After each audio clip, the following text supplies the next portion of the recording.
The Korean Presbyterian Church of Bayside Small Group Bible Study. By Reverend David Lee. Lesson number 118. Arise, O God, judge the earth. Psalm 82 verses 1 to 8. A Psalm of Asaph. God has taken his place in the divine council. In the midst of the gods he holds judgment. How long will you judge unjustly and show partiality to the wicked? Selah. Give justice to the weak and the fatherless. Maintain the right of the afflicted and the destitute. Rescue the weak and the needy. Deliver them from the hand of the wicked. They have neither knowledge nor understanding. They walk about in darkness. All the foundations of the earth are shaken. I said, You are gods, sons of the Most High, all of you. Nevertheless, like men you shall die, and fall like any prince. Arise, O God, judge the earth. For you shall inherit all the nations. According to today's passage, how did the psalmist pray to the Lord about the nation that was acting unjustly? And what do you think this teaches us? Today's passage is a Psalm of Asaph that is filled with a plea for God to reform a society in which justice was not upheld and fair judgment was not carried out.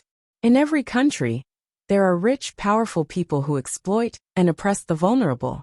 And when people witness this, they ask, if God is alive, why does he just stand by and let these things happen?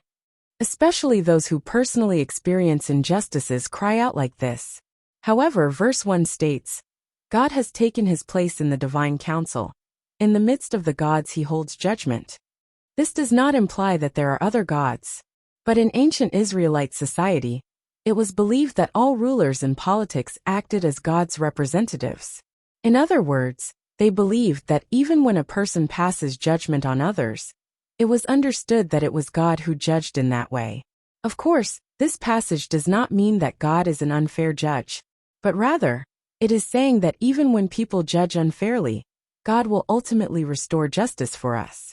Therefore, when we face any kind of injustice, we should not become angry or offended. Instead, we should trust that God rules with sovereignty over all things according to his will. Thus, verse 1 of the passage is directed to both groups of people, the oppressed and those who treat others unjustly. To those who wrong others, God will ultimately judge them. So, God is telling them to cease doing evil and instead do good, for their wickedness will eventually lead to their own miserable downfall. We can see this throughout history. Countries that oppressed others are continuously judged throughout history because of their actions. Now let us consider the message given to those who suffer from injustices. If we have been wronged in any way, we naturally pray to God to resolve our grievances. However, we should not complain against God or deny him. Instead, we should remember that he is the sovereign ruler and entrust the results to the Lord. And once we entrust everything to the Lord, we should not focus on our problems anymore, but continue to be faithful in what he has given us to do in our daily lives. Then, we will eventually see God work all things together for good. In the Bible, there are people of faith who became encouraged and betrayed by others when they tried to do good. They end up losing everything and go through a long period of tribulations. However, over time, they come to realize that God accomplished great things in the midst of their suffering. Consider the life of Moses. By God's grace, Moses lived as a prince because he was rescued by the Pharaoh's princess. But as Moses grew, he realized that he was actually an Israelite. And so, he believed that he had to live for Israel. Then one day, he murdered an Egyptian who was oppressing an Israelite. As a result, the Israelite whom Moses helped reported the incident to Pharaoh instead of being thankful to Moses. And so Moses became a fugitive. He had to live on the run, because he was betrayed by the one whom he had helped. Despite his efforts to help the Israelite, he was betrayed. And he found himself at the lowest point of his life. However, 40 years later, when Moses was 80 years old, God called him from a bush, which was burning but not consumed by the fire. There, God told Moses that he would make him the leader to rescue Israel from Pharaoh's hand and lead them into Canaan. Why did God not choose Moses as a leader when he was 40 years old, when he was young? Moses had to become someone who did not rely on himself, but fully trusted the Lord. Only then would he be able to faithfully lead the Israelites to Canaan.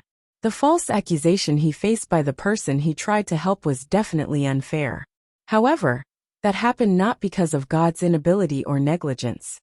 God allowed it to happen, knowing that that incident would mold Moses into the faithful leader he needed to be to lead the Israelites. This teaches us that we must remember that God is sovereign and continue to live by faith, even when we face injustices in our own lives. In our lives, we might face various unfair situations. Sometimes, we might end up being scammed by those whom we try to help. Or perhaps we might get into an accident while we try to do something good. However, despite it all, we must remember that everything happens because God permits it. And we should give thanks in all circumstances, trusting that everything happens according to God's good plan. Has something unfair happened to you? Let's discuss how to best resolve the problem. Let's share what we have learned and determined to do through today's word.